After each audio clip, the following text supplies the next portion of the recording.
Los contenidos de los programas de opinión emitidos en este canal son responsabilidad de las personas que los expresan. Por lo tanto, no comprometen la línea editorial del canal. Teleamiga Internacional, transformando vidas.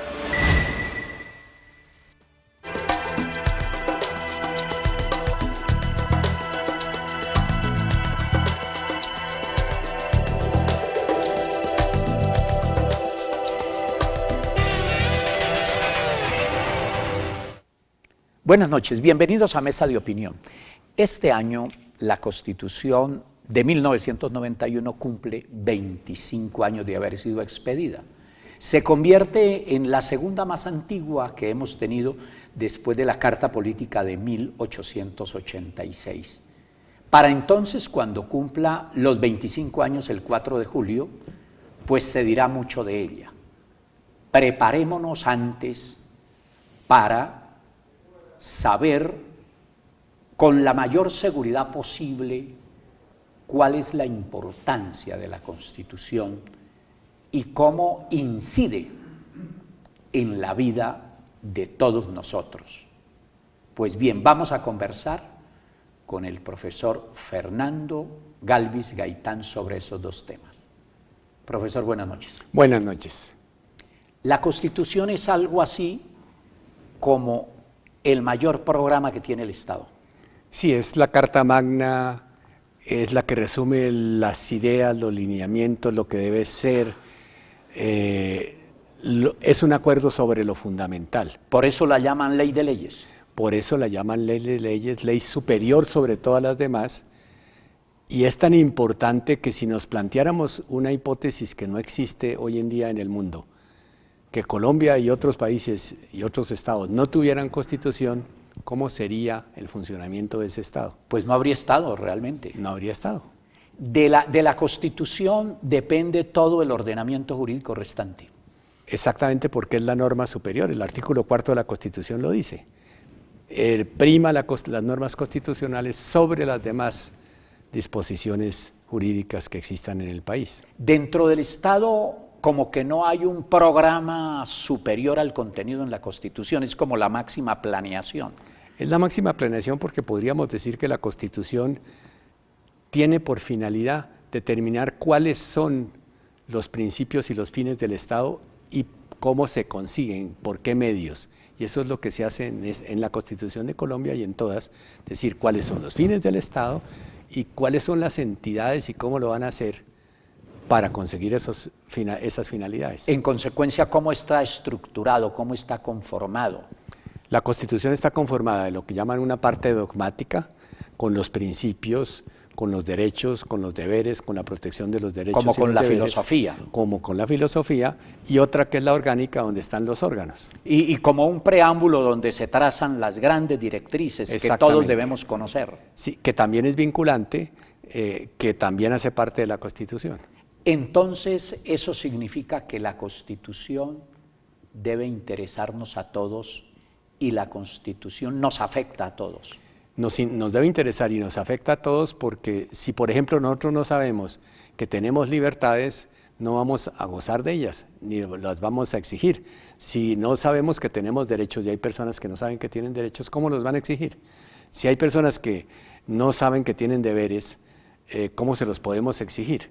Si hay personas que quieren hacer valer sus derechos y no saben qué instrumentos, por ejemplo la acción de tutela, las acciones ante la justicia populares, colectivas, si no saben que existen esos mecanismos y otros ordinarios, ¿cómo hacen valer sus derechos? Y entre las tantas cosas tan importantes que allí se establecen, se refiere a los mecanismos, a los procedimientos, a las autorizaciones que se le dan al Estado para participar en las relaciones internacionales y en el derecho internacional. Eso es importantísimo porque ni Colombia ni ningún Estado puede estar aislado. Y ahí se dan unas directrices según las cuales Colombia tiene que estar integrada. Tiene que estar integrada en primer lugar con los estados más cercanos y más vecinos y que tenemos más comunidad de afectos y de lengua y de tradiciones, que son los países latinoamericanos, pero también con el mundo. Si un Estado pudiera vivir solo, no habría relaciones internacionales, pero eso no existe. todo Estado tiene que estar en interrelación con los demás Estados, y ahora, en los últimos tiempos, con las organizaciones como las Naciones Unidas, la OEA, Mercosur o las ONG internacionales. Entonces, de las instituciones depende el desarrollo de los pueblos, y la máxima institución después del Estado es la Constitución. Exactamente. Muy bien. A ver, en consecuencia, si solo con lo que hemos dicho estamos mostrando la importancia de la Constitución, es muy importante entonces saber ya más en concreto qué encontramos en la Constitución. El profesor Fernando Galvis hablaba de que encontramos los fines. Pues no es posible que la sociedad se organice si no tiene Constitución. Entonces, la Constitución determina los parámetros esenciales, como los principios, los valores, las normas generales. Sí, por ejemplo, el fin de todo Estado y de Colombia es el bien de todos, el bien común, el bien general. Eso lo ha venido precisando las Naciones Unidas a través del desarrollo. Todo Estado debe conseguir el desarrollo.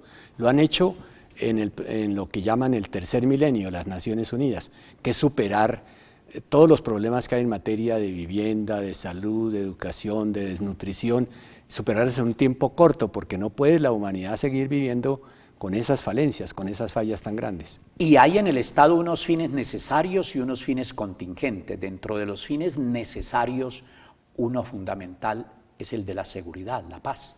Exactamente, la paz.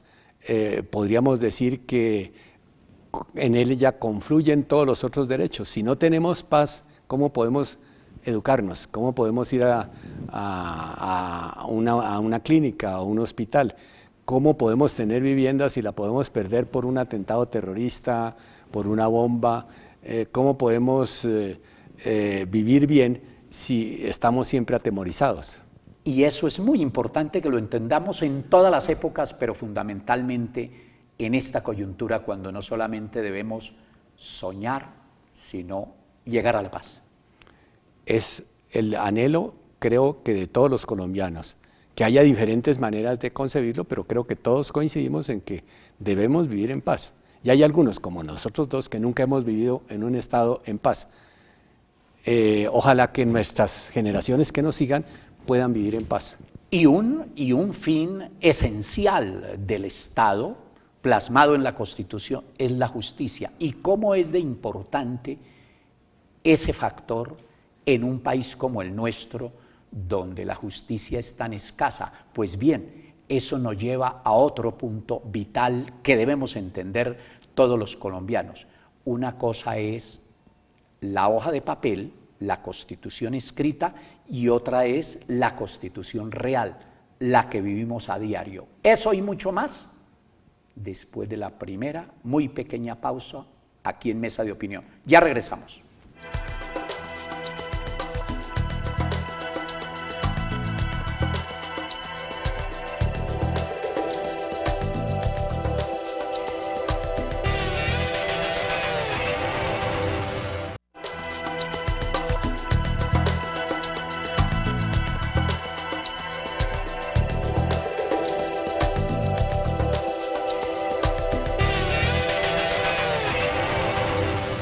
Regresamos a Mesa de Opinión. Me encuentro con el profesor Fernando Galvis, hablando de la Constitución a raíz de los 25 años que se cumplen el 4 de julio.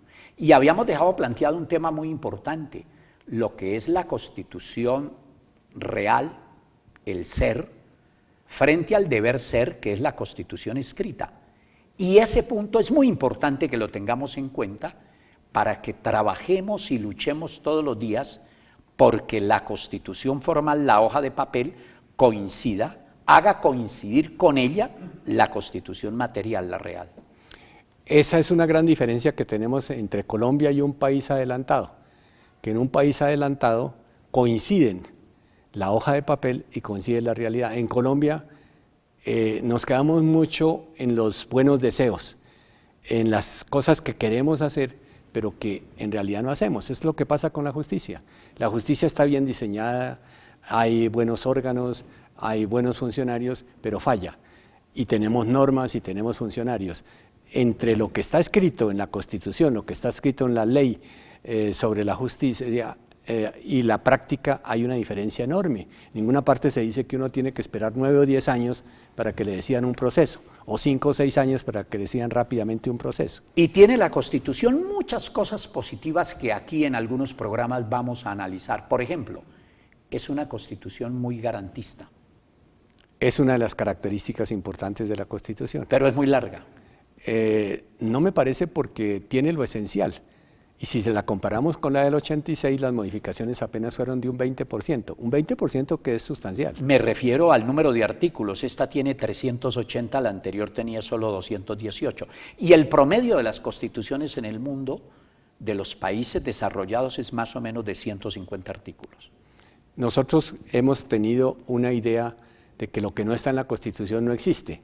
Y por eso cada rato se hace una reforma constitucional y se pide que en la Constitución se incluya un determinado artículo. Y hemos confundido la Constitución con la ley. Y hemos confundido la Constitución con la ley. La Constitución debería ser intocable. Tenemos el ejemplo de Estados Unidos, que en más de 200 años ha hecho pocas enmiendas 26 o reformas. Por eso son pocas, y nosotros ya llevamos y ha mantenido como una 40, Constitución. Como 40, y apenas vamos a cumplir 25 años. Y aquí más o menos en los mismos años ya hemos tenido 9 constituciones nacionales, y allá han tenido solo una con 26 reformas. Exacto. La del 86 tuvo 76 reformas. Ese es un factor determinante en el desarrollo de los pueblos, la estabilidad institucional. Deberíamos tener gran estabilidad institucional y no estar todo el tiempo cambiando la Constitución. Pero es como un deporte nacional que cada vez que alguien encuentra algún tema que es importante, nadie duda que es importante, diga hay que hacer una reforma constitucional y lo debemos incluir. Y con facilidad lo incluyen. Por creer muchas veces que expidiendo la norma se resuelve el problema. Bueno, pero tiene muchos aspectos positivos. Por ejemplo, es pluriétnica y pluricultural. Eso es muy importante, porque si nosotros no tuviéramos esa norma, se supondría que todos tenemos la misma etnia y la misma cultura, y no es así. Estamos reconociendo la realidad. Y consagró el Estado social. Y consagró lo que me parece que es el mayor avance de la Constitución del 91, que es el Estado social de derecho. Pero así como lo hizo, con el Estado social le dio cabida al modelo neoliberal. Pero le dejó unos instrumentos y unas posibilidades que el Estado puede utilizar. El Estado es el que dirige la economía, el que puede intervenir, es el que tiene que solucionar las necesidades básicas insatisfechas, es el que tiene el gasto público social, es el que tiene que prestar los servicios públicos.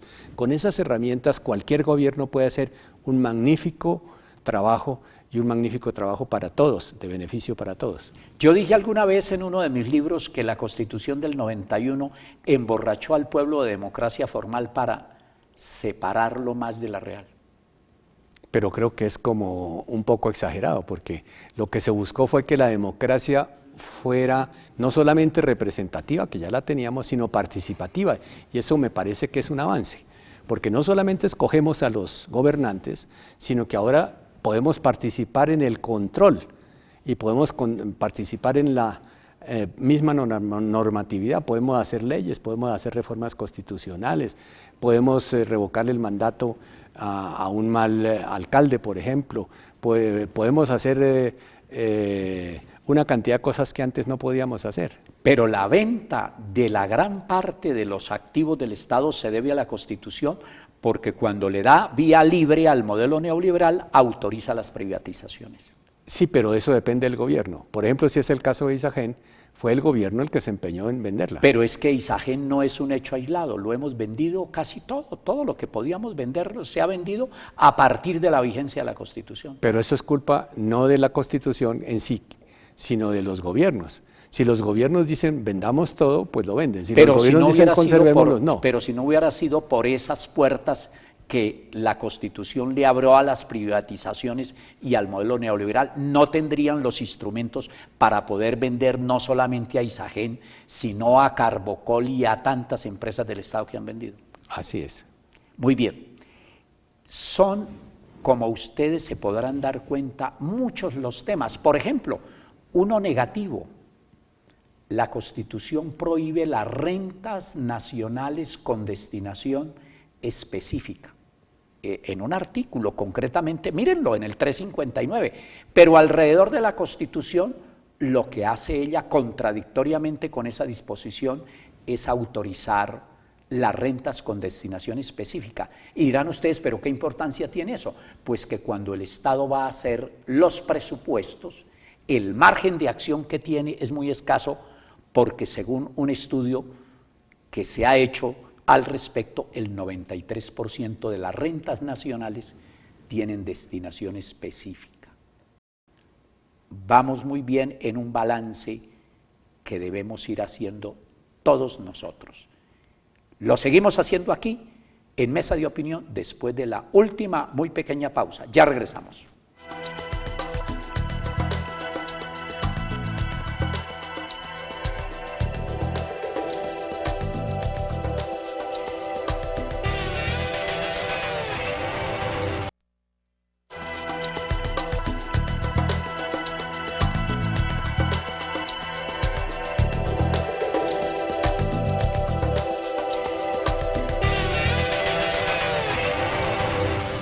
Regresamos a la última parte de Mesa de Opinión y estamos hablando de la Constitución, de su importancia, de lo que ella contiene, y contiene una gran cantidad de cosas. Por ejemplo, otra negativa, bueno, una positiva, acabó con el bipartidismo que era inconveniente, pero a raíz de la Constitución aparecieron 70 partidos que apenas se han logrado reducir un tanto, pero falta que se reduzcan más, porque una democracia fuerte necesita unos partidos fuertes para que los que están en el gobierno puedan hacerlo bien y los que están en la oposición ejerzan un control efectivo. Y desde el punto de vista de los partidos tuvo también un aspecto positivo, y es que los consagra dentro de la Constitución, cosa que antes no existía. Así es. Los partidos tenían que funcionar a través de fundaciones, porque como partidos no tenían ni siquiera posibilidad de tener personería jurídica, cuando cualquier grupo de personas puede obtener una personería jurídica. Un partido político, siendo lo más importante que hay para que funcione bien una democracia, no lo tenía. Y la prioridad en el gasto público social, que ahora tendrá vigencia real si logramos hacer la paz. Eso sería importantísimo. Bueno, y se acabó con el estado de sitio, porque en la práctica era el presidente el que legislaba y no el Congreso. Que era una práctica dañina, porque se acostumbraron los gobiernos a gobernar de la manera más fácil y expedita, que era por medio de decretos de estado de sitio, y así eludían el que hubiera un debate en el Congreso. Ahora se le pusieron unas limitaciones en la Constitución y ya prácticamente no volvió a haber estado de sitio. Vemos el caso de Francia, el état de siège, que llaman allá, que decretó François Hollande cuando el ataque del Estado Islámico al restaurante Bataclan, al Teatro Bataclan, lo han tenido que prorrogar, pero es algo excepcional, porque eso ha sido concebido así, excepcionalmente, no para forma permanente como lo hicimos en Colombia. Y entre las tantas cosas que nos faltan, es necesario reconocer a las regiones como entidades territoriales, y es necesario que haya planes de Estado y no planes de gobierno. Eso es importantísimo, porque en materia de organización territorial nos habíamos quedado muy atrasados. A partir de 1986 se le ha dado una gran importancia al municipio. A partir de 1988 hay elección de alcaldes, hay elección de gobernadores, que eso era algo que antes no existía. Antes era un centralismo casi total. Se descentralizó el país, se crearon nuevamente las provincias, los territorios indígenas, las comunidades negras, las áreas metropolitanas, las asociaciones de municipios.